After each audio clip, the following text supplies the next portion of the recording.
Good day everyone! Today we are going to extract the DNA of a banana. The materials needed are 70% rubbing alcohol,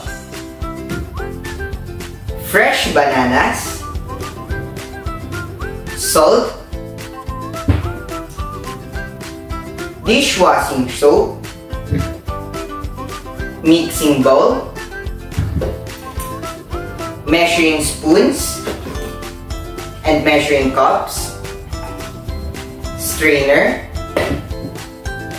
funnel, a third of a cup of water,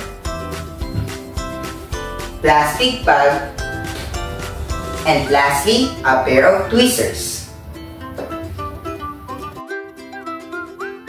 To start, we're gonna mix a third of a cup of water,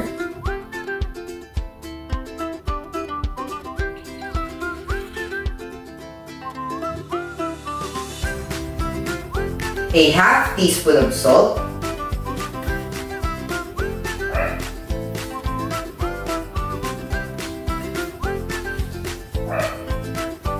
and a tablespoon of dish soap.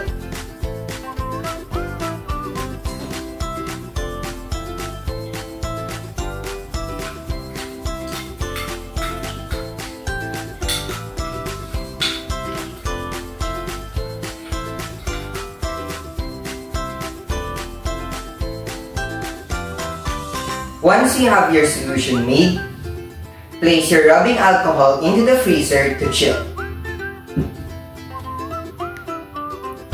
The next step of our experiment is to place the slices of the banana in our Ziploc bag.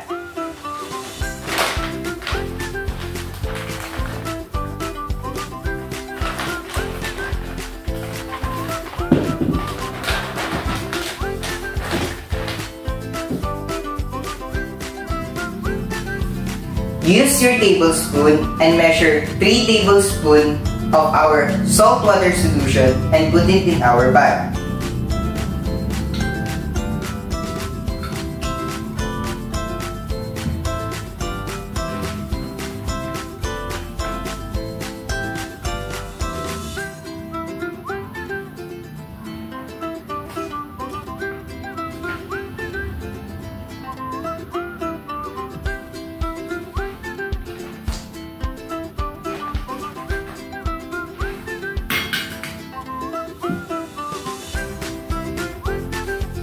Zip your Ziploc bag.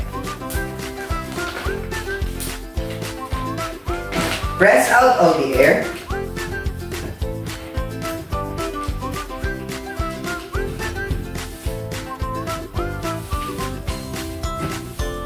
Mush your bananas for about 2 minutes until they are fine, foamy face.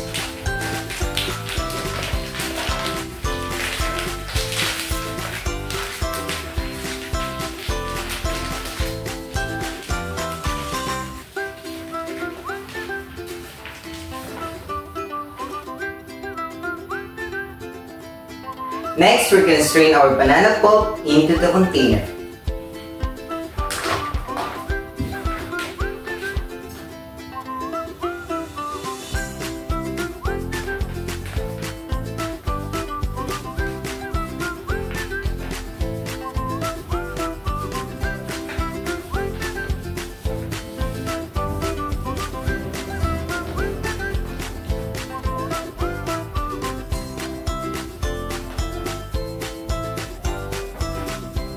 We're gonna use a spoon to push it through.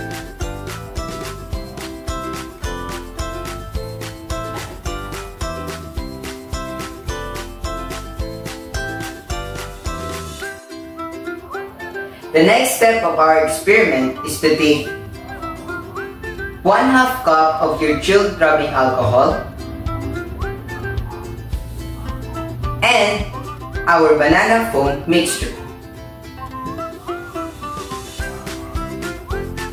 and gently pour your alcohol into the mixture.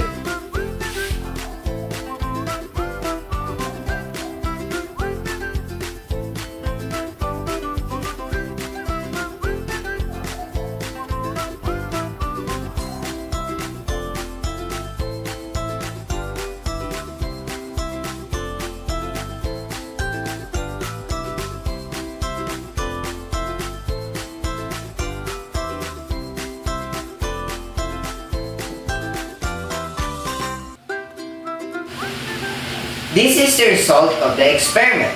As you can see, the alcohol separated from the banana pulp mixture.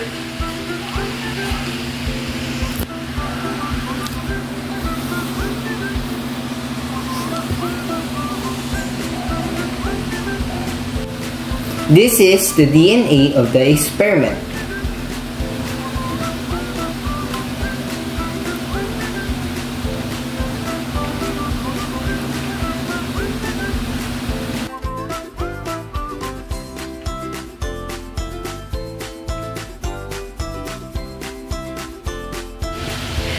Thanks for watching. Make sure to subscribe and hit that notification bell. Goodbye!